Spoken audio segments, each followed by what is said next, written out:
What we are actually going to use for the tumbler drum on this is to be determined. Ashley and I are considering options such as 3D printing a drum, using PVC pipe, or even just breaking down and buying a drum off the internet. We'll see.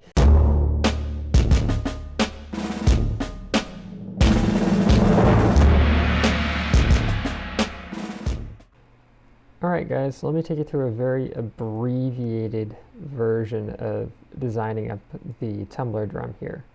So to start out with, obviously we needed the basic drum shape, so I just drew a flat cylinder there and then a hollow one there. Added the lip on the top with an inset on it, so when we put in the eventual sealing disc it will work. Then drew a lip up here so that way the disc has something to pinch onto. Then I added in a bunch of chamfers. Now originally when I did this, you can probably still see it, there's a flat spot there. That was not supposed to be there. That was supposed to be all chamfered, and that will come back to be an issue a little bit later on. I didn't realize that at the time, but oh well. Then I added a second band partway up the drum. The point behind this is I was not sure if the drum was going to be super floppy or not, so I figured having a second band in there wasn't a bad idea. Then I added some chamfers to it to make it print easier as well. And then I drew in the slightly complex internal geometry. So what I did is I made up two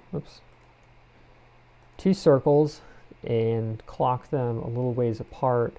Then I did a lofting command, so it created this independent little arm, if you will, that guy right there,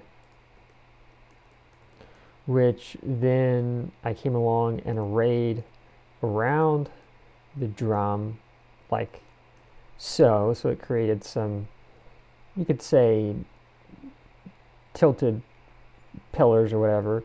Then I came along and I mirrored one of them. Then I moved it so it was centered, which was more or less what I wanted. Then I mirrored that around as well. So the point behind the X's on the inside was I figured this was potentially going to work a little better than just having a hexagonal drum at knocking items off the edge. So instead of them just rolling over each other, they actually are forced to physically tumble over each other. Then I did a combine command, so now everything is one solid piece. Now remember how I said the chamfer up there didn't come all the way across? Well, you'll see at the end, but what that caused was in that little gap that it created, I did have a little bit of issue with the print slightly failing right there, but it was nothing horrible. It just had some strings and a little bit of cleanup with a razor blade later, and it worked fine. But there's a good example of why you need to be really careful when you're designing things that are meant to be a print in place item and they're not. So to slice this up, I just use Simplify 3D, and all the specs will be on the screen when it comes time for the time lapse.